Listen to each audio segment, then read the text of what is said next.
Thy word is a lamp unto my feet, and a light unto my path. Good morning.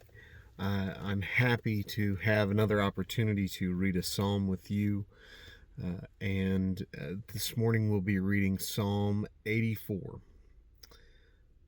How lovely is your dwelling place, Lord of armies! I long and yearn for the courts of the Lord. My heart and flesh cry out for the living God. Even a sparrow finds a home, and a swallow a nest for herself, where she places her young, near your altars, Lord of armies, my King and my God. How happy are those who reside in your house, who praise you continually. Selah. Happy are the people whose strength is in you, whose hearts are set on pilgrimage. As they pass through the valley of Baca, they make it a source of spring water. Even the autumn rain will cover it with blessings. They go from strength to strength. Each appears before God in Zion. Lord God of armies, hear my prayer. Listen, God of Jacob. Selah. Consider our shield, God. Look on the face of your anointed one. Better a day in your courts than 1,000 anywhere else. I would rather stand at the threshold of the house of my God than live in the tents of wicked people. For the Lord God is a sun and shield. The Lord grants favor and honor.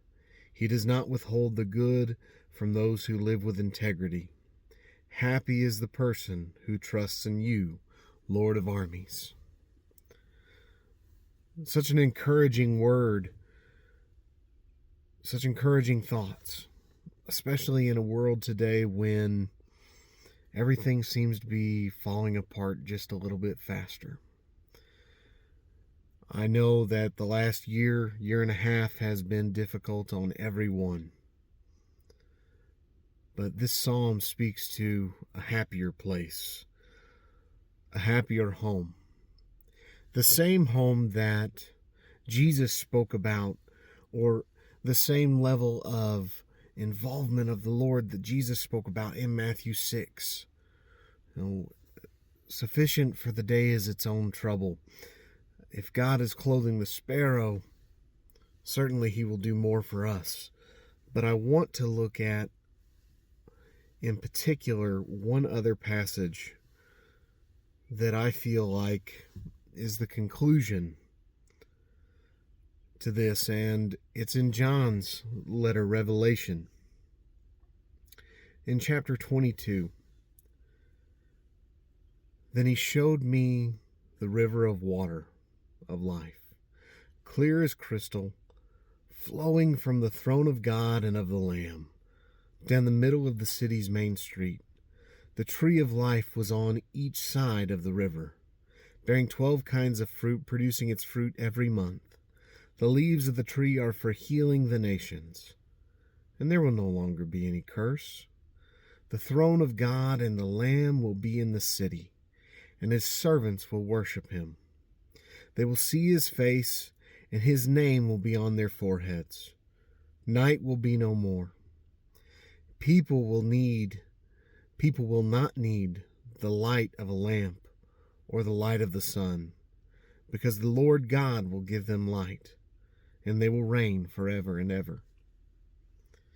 There is a place, a better place, and it awaits all of us who are found faithful.